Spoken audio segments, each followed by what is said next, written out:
ഇപ്പം ഒരു ആക്ടറെ സംബന്ധിച്ചിടത്തോളം കഥാപാത്രങ്ങൾ എന്ന് പറയുന്നത് ഓർക്കപ്പെടുക, അല്ലെങ്കിൽ ഒരു കഥാപാത്രങ്ങൾ കൊണ്ട് തന്നെ ഇത്രയും ഓർമ്മപ്പെടുക എന്ന് പറയുന്നത് വലിയ കാര്യമാണ്. വലിയ കാര്യം തന്നെയാണ്. അപ്പൊ തീർച്ചയായിട്ടും അടുത്ത ഇതുപോലൊരു കഥാപാത്രം അല്ലെങ്കിൽ ഇങ്ങനെയുള്ള കഥാപാത്രം വിളിച്ചിട്ട് ഞാൻ ചെയ്തില്ലല്ലോ, അങ്ങനെ എന്തെങ്കിലും നിരാശ തോന്നി, അങ്ങനെ എന്തെങ്കിലും ഉണ്ടോ?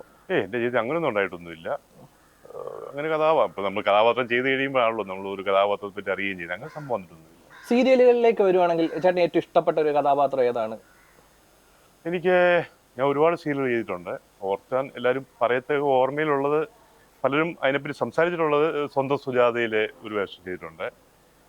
പിന്നെ ഇപ്പം ഇത് മധുരനമ്പരക്കാരിലെ രഘു ഓർമ്മയിലുള്ളതാണ്, ആൾക്കാർ പറയാറുണ്ട്. ഈ ബോബൻ ചേട്ടനെ കുറിച്ച് പറയുകയാണെങ്കിൽ നമ്മൾ സാധാരണ കാണുമ്പോൾ വളരെ ഇതായിട്ട് സംസാരിക്കും, പക്ഷെ ക്യാമറയ്ക്ക് മുന്നിൽ എത്തുവാണെങ്കിൽ വളരെ മിതമായിട്ട് ആൻസർ ഒക്കെ പറയുമ്പോൾ ഇങ്ങനെ പിടിത്തം കണ്ടു ഇച്ചിരി സീരിയസ് ആയിട്ടൊക്കെ ഉള്ളൊരു ഫീല് തോന്നാറുണ്ട്. അതെന്തുകൊണ്ടായിരിക്കും അങ്ങനെ തോന്നുന്നത്? ഇപ്പൊ ഞാനാണെങ്കിലും നമ്മൾ നേരിട്ട് സംസാരിക്കുമ്പോൾ ഓക്കെയാണ്, പക്ഷെ ക്യാമറയ്ക്ക് മുന്നിൽ എത്തുമ്പോൾ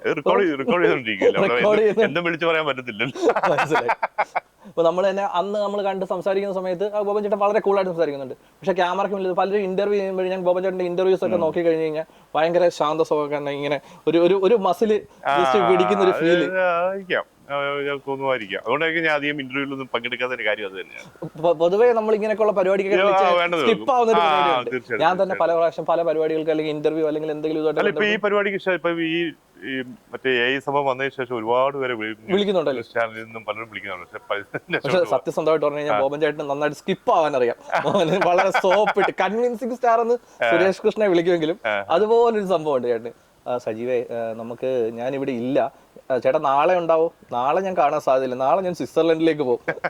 സ്വിറ്റ്സർലൻഡുമായിട്ട് ഒരു വൈഫ് അവിടെയാണ് വർക്ക് ചെയ്യുന്നത്. ഫാമിലിയെ കുറിച്ച് അധികം അങ്ങനെ പൊതുവെ ഫാമിലിയെ പറ്റി ഇപ്പം ഒരുപാടുപ്പെട്ടവർക്കൊക്കെ അറിയാം. ഇവിടെ വനിതാ കവർ പേജിലൊക്കെ വരികയും സംഭവങ്ങളൊക്കെ ഉണ്ടായിരുന്നു. ഒരുപാടുപ്പെട്ടവർക്കൊക്കെ അറിയാം. സോഷ്യൽ മീഡിയയിലേക്ക്